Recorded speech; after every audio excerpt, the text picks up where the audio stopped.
देख रहे हैं 29 श्लोका नंबर 29। वेपथुश्च शरीरे मे रोमहर्षश्च जायते गांडीवं स्रंसते हस्तात् वक्चैव परिदह्यते। अनुवाद तथा तात्पर्य श्रील प्रभुपाद द्वारा। मेरा सारा शरीर कांप रहा है, मेरे रोंगटे खड़े हो रहे हैं, मेरा गांडीव धनुष मेरे हाथ से सरक रहा है और मेरी त्वचा जल रही है। तात्पर्य, शरीर में दो प्रकार का कंपन होता है और रोंगटे भी दो प्रकार से खड़े होते हैं। ऐसा या तो आध्यात्मिक परमानंद के समय या भौतिक परिस्थितियों में अत्यधिक भय उत्पन्न होने पर होता है। दिव्य साक्षात्कार में कोई भय नहीं होता। इस अवस्था में अर्जुन की जो लक्षण है वे भौतिक भय अर्थात जीवन की हानि के कारण है।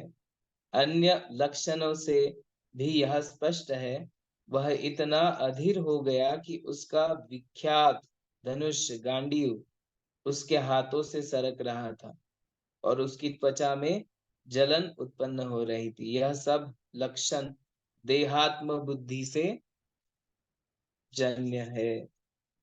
ओम ज्ञानतिमिरन्धस्य ज्ञानाञ्जनशलाकया चक्षुरुन्मिलितं येन तस्मै श्रीगुरवे नमः। नमो विष्णुपादाय कृष्णपृष्ठाय भूतले श्रीमते भक्तिवेदांत स्वामिन् इति नामिने। नमस्ते सारस्वते देवे गौरवाणी प्रचारिणे निर्विशेष शून्यवादी पाश्चात्य देशतारिणे। जय श्री कृष्ण चैतन्य प्रभु नित्यानंद श्री अद्वैत गदाधर श्रीवासादि गौर भक्त वृंद। हरे कृष्ण कृष्ण कृष्ण हरे हरे, हरे राम राम राम हरे हरे। तो यहाँ पे श्लोक संख्या 29 में अर्जुन कह रहे हैं कि हे भगवान, मेरा सारा शरीर कांप रहा है, मेरे रोंगटे खड़े हो रहे हैं, मेरा गांडीव धनुष मेरे हाथ से सरक रहा है और मेरी त्वचा जल रही है। तो तात्पर्य में श्रील प्रभुपाद जी समझा रहे हैं कि शरीर में दो प्रकार के कंपन होते हैं और रोंगटे भी दो प्रकार से खड़े होते हैं। तो एक होता है पूर्ण आध्यात्मिक परमानंद में, जैसे भगवान का नाम लेने से भगवान के प्रति प्रेम होने के बाद ऐसा कंपन और रोंगटे खड़े होने का भी एक प्रत्यय आता है। तो ऐसा या तो आध्यात्मिक परमानंद के समय होता है या दूसरा भौतिक परिस्थितियों में अत्यधिक भय उत्पन्न होने पर, भौतिक परिस्थितियों में बहुत ज्यादा डर लगने पर ऐसी परिस्थिति उत्पन्न होती है कि शरीर कांप रहा होता है, बाल पूरे ऐसे खड़े हो जाते हैं, रोंगटे खड़े हो जाते हैं और त्वचा में जलन होती है। तो इसके दो कारण होते हैं। श्रील प्रभुपाद जी कह रहे हैं कि एक तो आध्यात्मिक परमानंद में भगवान के प्रेम में हो सकता है, दूसरा है भौतिक परिस्थितियों में डर के कारण। तो दिव्य साक्षात्कार में कोई डर नहीं होता, कोई भी भय नहीं होता है। और दिव्य साक्षात्कार में ये लक्षण आते हैं तो उसमें डर की कोई भी बात नहीं होती है।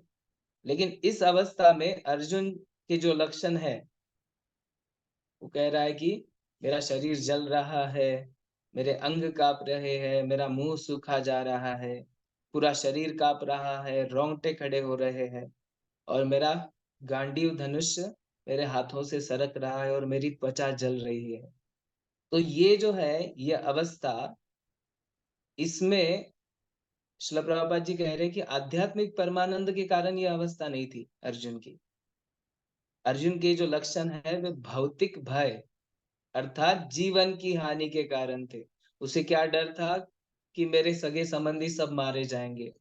तो इसके डर के कारण यह परिस्थिति, जो अर्जुन जो लक्षण भुगत रहा था, वो इस कारण था कि उसे जीवन की हानि की चिंता थी। अन्य लक्षणों से भी यह स्पष्ट होता है, वह इतना अधीर हो गया था कि उसका विख्यात गांडीव धनुष उसके हाथों से सरक रहा था और उसकी त्वचा में जलन उत्पन्न हो रही थी। ये सब लक्षण देहात्म बुद्धि से जन्य है। जब व्यक्ति देहात्म बुद्धि मतलब शरीर को स्व समझता है, शरीर को ही स्वयं समझता है, तो ऐसी बुद्धि में ये सभी लक्षण आ जाते हैं। श्रील प्रभुपाद जी समझा रहे।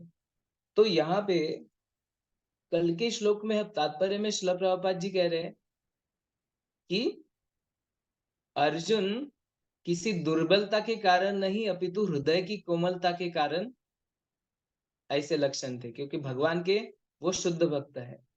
और आज कह रहे हैं कि ये देहात्म बुद्धि के कारण, देहात्म बुद्धि के कारण अर्जुन के ये लक्षण है।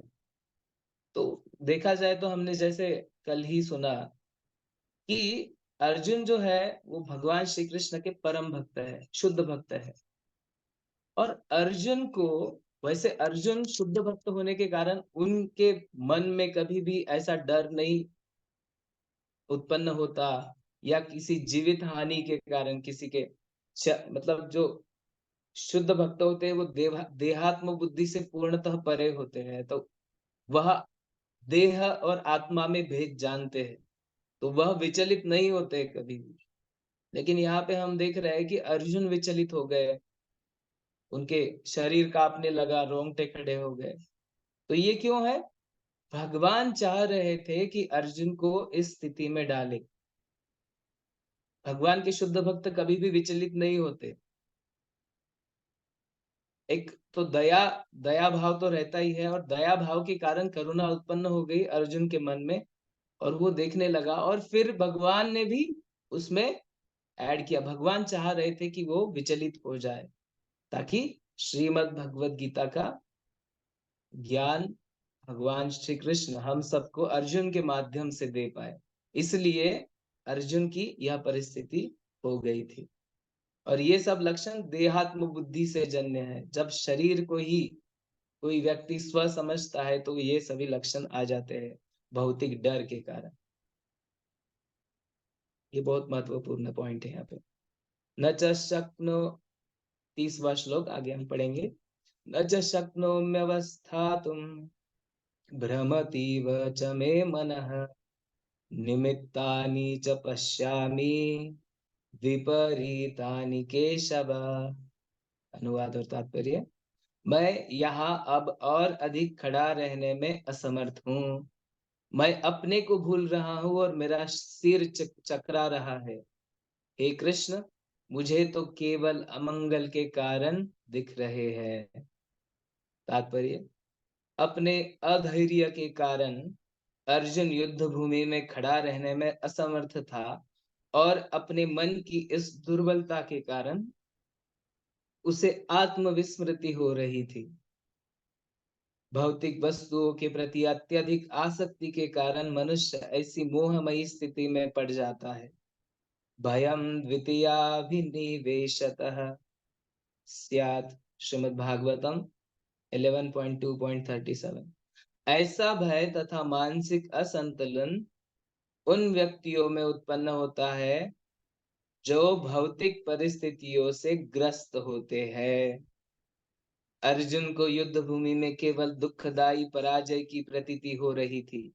वह शत्रु पर विजय पाकर भी सुखी नहीं होगा। निमित्तानि विपरीतानि शब्द महत्वपूर्ण है। जब मनुष्य को अपनी आशाओं में केवल निराशा दिखती है, तो वह सोचता है मैं यहाँ क्यों हूँ। प्रत्येक प्राणी अपने में तथा अपने स्वार्थ में रुचि रखता है। किसी की भी परमात्मा में रुचि नहीं होती। कृष्ण की इच्छा से अर्जुन अपने स्वार्थ के प्रति अज्ञान दिखा रहा है।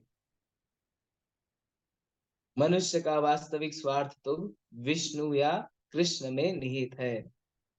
बद्ध जीव इसे भूल जाता है, इसीलिए उसे भौतिक कष्ट उठाने पड़ते हैं।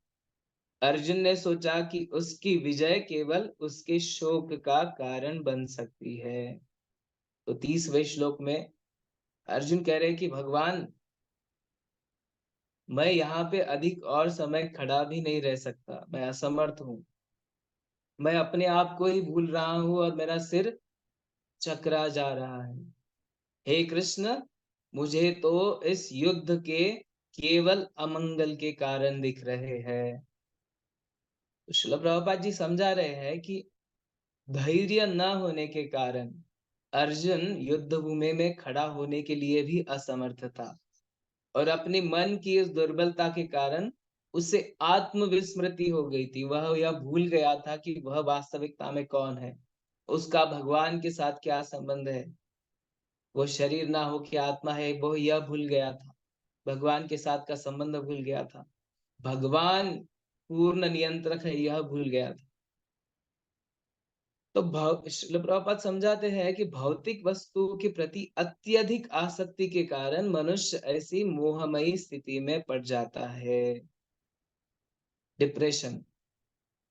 तो श्रील प्रभुपाद जी कह रहे हैं कि भौतिक वस्तुओं के प्रति अत्यधिक आसक्ति, बहुत ज्यादा अटैचमेंट भौतिक वस्तुओं के प्रति अगर हुई, भौतिक वस्तु मतलब सभी है, भौतिक वस्तु, व्यक्ति, परिस्थितियां, सब कुछ, तो इनके प्रति अत्यधिक आसक्ति, बहुत ज्यादा अटैचमेंट होना, तो मनुष्य ऐसी मोहमयी स्थिति में पड़ जाता है। भयम द्वितीयाभिनिवेशतः स्यात्।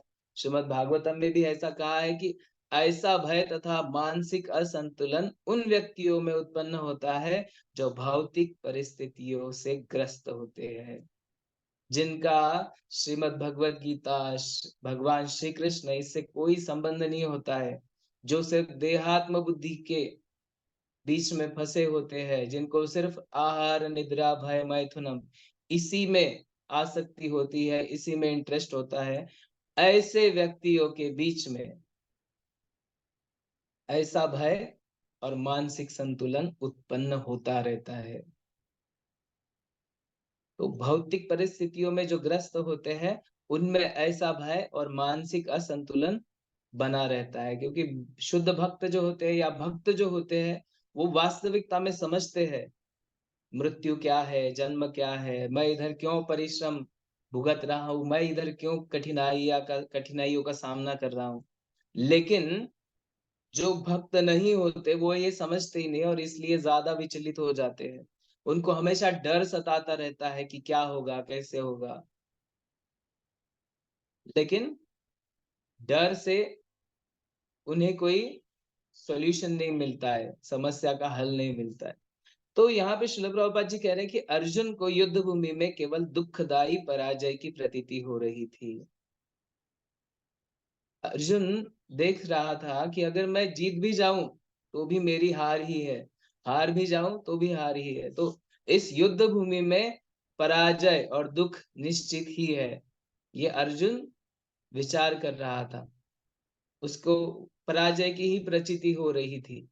वह शत्रु पर विजय पाकर भी सुखी नहीं होगा, क्योंकि उसके सारे सगे संबंधी, मित्र, परिवार, सारे के सारे मारे जाएंगे। इसके पश्चात राज्य भी मिला तो क्या सुख मिलेगा, ऐसा वह तर्क लगा रहा था।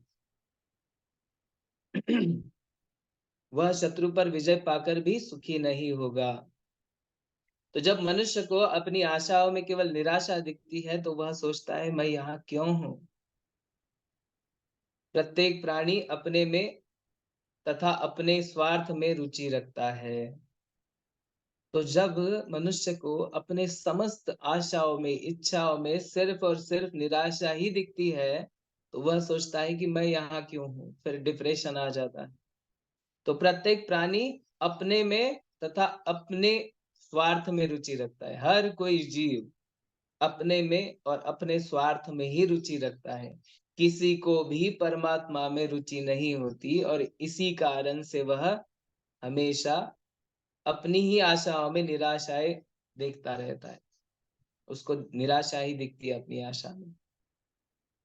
तो श्रील प्रभुपाद कह रहे हैं कि कृष्ण की इच्छा से अर्जुन अपने स्वार्थ के प्रति अज्ञान दिखा रहा है। यहाँ पे बहुत महत्वपूर्ण पॉइंट है कि अर्जुन अज्ञान क्यों दिखा रहा है, अपने स्वार्थ के प्रति अज्ञान क्यों दिखा रहा है? कृष्ण की इच्छा से। अर्जुन वैसे अज्ञान में नहीं था, उसे परम ज्ञान था, वो परम भक्त है भगवान श्री कृष्ण का। लेकिन वह क्या कह रहा है, श्रील प्रभुपाद जी कह रहे हैं कि कृष्ण की इच्छा से अर्जुन अपने स्वार्थ के प्रति अज्ञान दिखा रहा है। तो यह अर्जुन की डिप्रेशन नहीं था, बस भगवान की इच्छा थी कि अर्जुन ऐसा प्रतीत करे कि वह विचलित हो गया है। क्यों? क्योंकि हम जैसे बद्ध जीवों को, जो हमेशा देहात्म बुद्धि के स्तर पर रहते हैं और हमेशा हम विचलित रहते हैं, हमेशा दुख के कारण हमें सताते रहते हैं, तो ऐसे हमारे जैसे बद्ध जीवों के लिए एक योगदान देने के लिए अर्जुन अज्ञान में पड़े कृष्ण की इच्छा से। तो मनुष्य का वास्तविक स्वार्थ क्या है? मनुष्य का वास्तविक स्वार्थ तो कृष्ण या विष्णु में निहित है। बद्ध जीव इसे भूल जाता है, इसलिए उसे भौतिक कष्ट उठाने पड़ते हैं। अर्जुन ने सोचा कि उसकी विजय केवल उसके शोक का कारण ही बन सकती है। तो यहाँ श्रील प्रभुपाद जी कह रहे हैं कि वास्तविक स्वार्थ जो है हमारा, जीवेर स्वरूप है कृष्णेर नित्य दास, ये हमारा स्वरूप है कि हम भगवान श्री कृष्ण के नित्य दास है। और हमारा स्वार्थ किसमें है? भगवान श्री कृष्ण में, भगवान श्री कृष्ण की सेवा में, भगवान श्री विष्णु की सेवा में ही हमारा स्वार्थ है। तो जब हम भगवान श्री कृष्ण से जुड़ेंगे तो हमारा वह वास्तविक स्वार्थ है। लेकिन हम इसे भूल जाते हैं, इसलिए भौतिक कष्ट हमें उठाने पड़ते हैं। अगला श्लोक, श्लोक संख्या 31।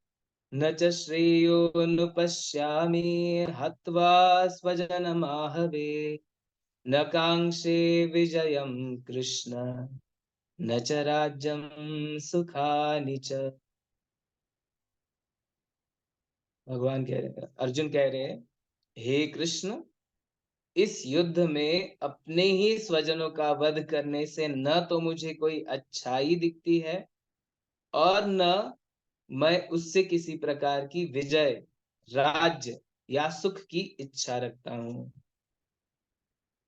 तात्पर्य में श्रील प्रभुपाद जी बताते हैं, यह जाने बिना कि मनुष्य का स्वार्थ विष्णु में है या कृष्ण में है, सारे बद्ध जीव शारीरिक संबंधों के प्रति यह सोचकर आकर्षित होते हैं कि वे ऐसी परिस्थितियों में प्रसन्न रहेंगे।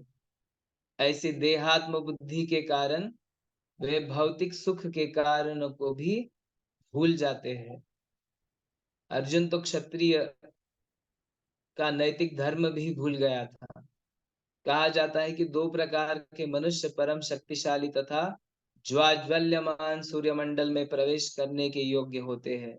ये होते हैं, एक तो क्षत्रिय जो कृष्ण की आज्ञा से युद्ध में मरता है, तथा दूसरा सन्यासी जो आध्यात्मिक अनुशीलन में लगा रहता है। अर्जुन अपने शत्रुओं को मारने से विमुख हो रहा है।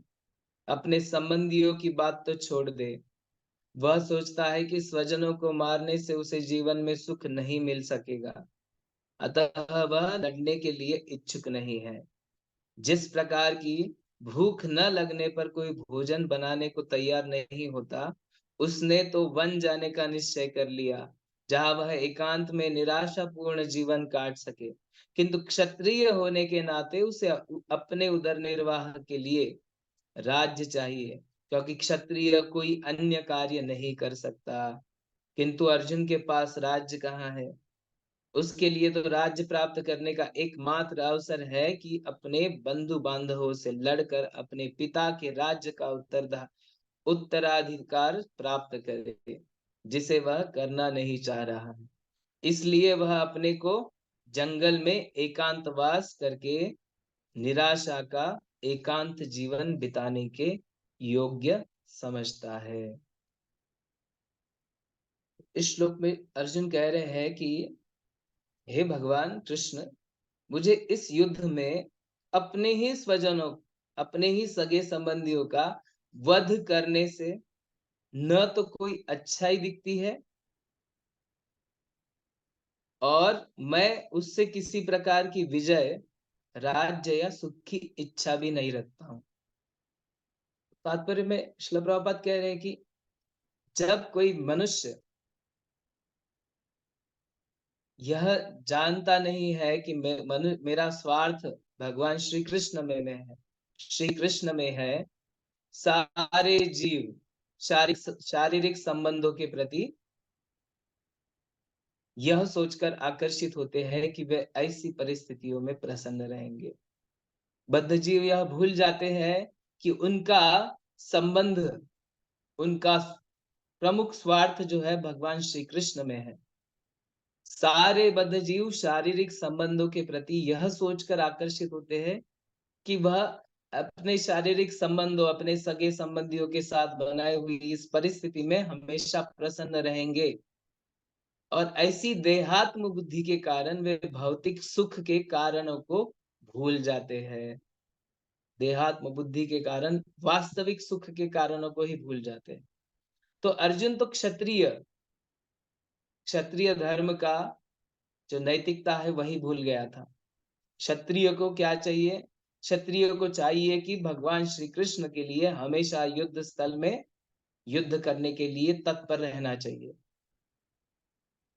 तो श्रील प्रभुपाद कहते हैं कि कहा जाता है कि दो प्रकार के मनुष्य परम शक्तिशाली तथा ज्वाज्वल्यमान सूर्य मंडल में प्रवेश करने के लिए योग्य होते हैं। दो प्रकार के व्यक्ति सूर्य मंडल में प्रवेश करने के योग्य होते हैं। एक होते हैं क्षत्रिय जो कृष्ण की आज्ञा से युद्ध में मरते हैं, और दूसरे होते हैं सन्यासी जो आध्यात्मिक अनुशीलन, भक्ति के प्रचार प्रसार में लगे रहते हैं। तो दोनों प्रकार के जीवों को परम स्थान प्राप्त होता है। श्रील प्रभुपाद जी कहते हैं क्षत्रियो को कृष्ण की आज्ञा से युद्ध करना, और उसमें मृत्यु आए तो उसको परम स्थान प्राप्त होता है। जैसे महाभारत में जितने भी योद्धा मरे, जितने भी सैनिक राजा मरे, उन सब को भगवत धाम प्राप्त हो गया, क्योंकि वो धर्म युद्ध में लगे थे और भगवान श्री कृष्ण के समक्ष युद्ध करते हुए उनकी मृत्यु हुई। इसलिए सबको उच्च स्थान ही प्राप्त हुआ। तो अर्जुन अपने शत्रुओं को मारने से विमुख हो रहा है। अर्जुन युद्ध नहीं चाहता, वो अपने शत्रुओं को मारने से विमुख हो रहा है। अपने संबंधियों की बात ही छोड़ दो, वह सोचता है कि स्वजनों को मारने से उसे जीवन में सुख नहीं मिलेगा। वह यह सोच रहा है कि अपने इस सगे संबंधियों को मारने से मुझे जीवन में कोई सुख नहीं मिलेगा, अतः वह लड़ने के लिए इच्छुक नहीं है। जिस प्रकार भूख नहीं लगने पर कोई रसोई नहीं बनाता, उसी प्रकार उसे लग रहा है कि मैं इनको मार के प्रसन्न नहीं होऊंगा, इसलिए उसने तुरंत वन में जाने का निश्चय किया। वो कह रहा है कि मैं संन्यास ले लूंगा, मैं वन में जाऊंगा जहां एकांत में निराशापूर्ण जीवन काट सकूं। किंतु क्षत्रिय होने के नाते वह ऐसा जीवन नहीं जी सकता है। क्षत्रिय होने के नाते उसे जीवन निर्वाह के लिए राज्य चाहिए, क्योंकि क्षत्रिय कोई अन्य कार्य नहीं कर सकते, वो भिक्षा नहीं मांग सकते। तो जब भिक्षा नहीं मांग सकते तो राज्य की आवश्यकता होती है। क्षत्रिय उसके बिना कुछ नहीं कर सकते। किंतु अर्जुन के पास राज्य कहाँ है, और राज्य चाहिए तो उसे युद्ध करना पड़ेगा। उसके लिए तो राज्य प्राप्त करने का एकमात्र अवसर है, क्योंकि सारे अवसर समाप्त हो गए थे। एकमात्र अवसर शेष है कि अपने बंधु बांधवों से लड़कर अपने पिता के राज्य का उत्तराधिकार प्राप्त करे, जिसे वह करना नहीं चाह रहा था। इसलिए वह अपने को जंगल में एकांतवास करके निराशा का एकांत जीवन बिताने के योग्य समझता है। तो इस श्लोक में हम देखते हैं कि जब निराशा आती है व्यक्ति को, जब जब भी कोई व्यक्ति डिप्रेशन से गुजरता है, भौतिक कारणों से, भौतिक आसक्ति से, अटैचमेंट से, देहात्म बुद्धि से, या कुछ हमारे विचार व्यक्ति केंद्रित, वस्तु केंद्रित जब हो जाएंगे, तो हम क्या करेंगे? डिप्रेशन में जाएंगे, निराशा आएगी। और ऐसी निराशा में फिर हम हमारा वास्तविक स्वार्थ क्या है वही भूल जाते हैं। अर्जुन की जैसी परिस्थिति हो गई, वही हमारी परिस्थिति होती है। हम नहीं समझ सकते, ऐसा लगता है कहीं निकल जाए। बहुत से लोग क्या करते हैं, फिर ऐसी निराशा आने के बाद सुसाइड्स करते हैं। आजकल बहुत ज्यादा प्रमाण बढ़ गया है आत्महत्या का। तो ये कारण क्या है? किस कारण है? निराशा के कारण। और निराशा क्यों आती है? जो नहीं है उसे सच समझना, इसी को माया कहते हैं। माया के वशीभूत होकर, मतलब जो नहीं है उसे सच समझना। तो ऐसे कारणों से निराशा आती है। हम यह शरीर नहीं है, शरीर से संबंधित सब अस्थाई है। हम शरीर नहीं है, शरीर के अंदर है हम। ये जब तक समझेंगे नहीं, जो सगे संबंधी है वो कुछ समय के लिए, जो भी है हमारे मित्र, सगे संबंधी, रिश्तेदार, ये कुछ समय के लिए हमारे साथ, पता नहीं कितने समय के लिए, जब तक भगवान चाहेंगे तब तक हर कोई हमारे साथ है। ये शरीर भी अपना हमारे साथ जब तक भगवान चाहेंगे तब तक ही है। जब भगवान ने सोचा कि नहीं, अभी इसका समय समाप्त हो गया इस शरीर में, तो ये शरीर भी निकाल लेंगे हमसे। तो भौतिक स्तर पर जब तक हम रहेंगे, हमें दुख और असमाधान के कारण मिलते ही रहेंगे, और हम निराश होते ही रहेंगे, और ऐसा सोचेंगे कि अभी कुछ नहीं चाहिए, क्या करूं, जीवन में कुछ भी समाधान कारक है नहीं। तो हमें क्या करना है? हमारा वास्तविक स्वार्थ किस में है?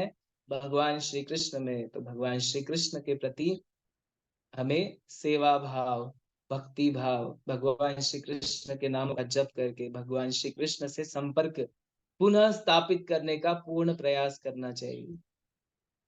किसी का कोई प्रश्न है तो पूछ सकते हैं।